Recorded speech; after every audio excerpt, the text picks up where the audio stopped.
അതിനും ഒരു രീതിയുണ്ട്. സോ 1 കപ്പ് സ്ലറി എടുത്താൽ 15 കപ്പ് വെള്ളം.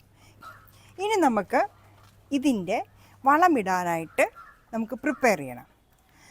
നമ്മളുടെ വളം ഇപ്പോൾ ലിക്വിഡ് ഫോമിലാണ്. അപ്പോൾ ലിക്വിഡ് ഫോമിൽ നമ്മൾ ഒഴിക്കാൻ കാരണം ഇതിൻ്റെ റൂട്ടുകൾക്ക് പെട്ടെന്ന് അബ്സോർവ് ചെയ്യാനാണ്. അങ്ങനെയാകുമ്പോൾ നമ്മൾ മണ്ണ് ഇളക്കി കൊടുക്കണം. അതിനായിട്ട് എനിക്കിങ്ങനൊരു കൊച്ചു ടൂളുണ്ട്. എൻ്റെ സ്ഥലം വളരെ കുറവായതുകൊണ്ടാണ് എനിക്ക് പരിമിതികൾ ഒത്തിരിയുണ്ട്. ഇങ്ങനെ മണ്ണ് നല്ല രീതിയിൽ ഇളക്കി കൊടുക്കുക. എന്നാൽ അവരുടെ വേരിനൊന്നും സംഭവിക്കരുത്.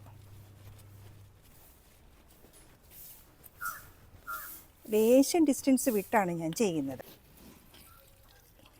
ഒഴിച്ചു കൊടുക്കുക.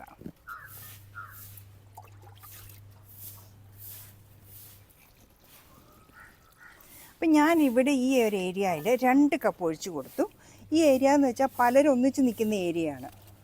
അതുകൊണ്ട് ഇത് എല്ലാവർക്കും അബ്സോർവ് ചെയ്യാൻ പറ്റും. അടുത്തത് നമുക്ക് കുറച്ചുകൂടി സ്ഥലമുള്ള ഒരു ഏരിയയാണ്.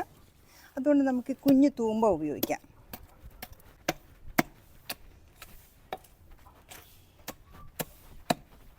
നമ്മുടെ സ്ലറി എടുക്കുക, ഒഴിക്കുക.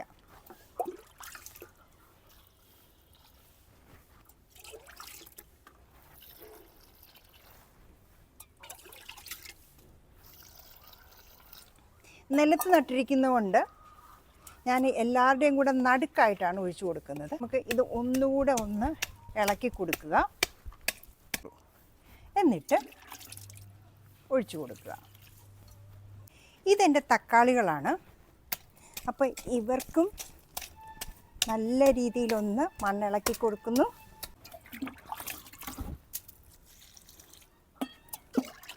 വേരിനോട് തീരെ ചേർത്തല്ല ഞാനിത് ഒഴിക്കുന്നത്. കുറച്ച് ഏരിയ വിട്ട് തന്നെയാണ്. അധികമായാൽ അമൃതും വിഷമാണെന്ന് പറയുന്നത് പോലെ തൊട്ടടുത്തോട്ട് ഒഴിച്ചിട്ട് നമ്മളൊരു റിസ്ക് എടുക്കണം. അടുത്തതായിട്ട് നമുക്ക് ഒഴിച്ചു കൊടുക്കേണ്ടത് ഇവർക്കാണ്, എൻ്റെ ചീരത്തൈകൾ.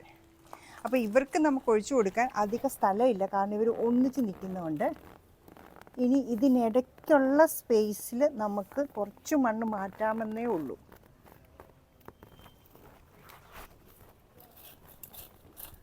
എന്നാലും ഞാൻ ഉള്ള മണ്ണിനെ ഒന്ന് ഇളക്കുന്നു.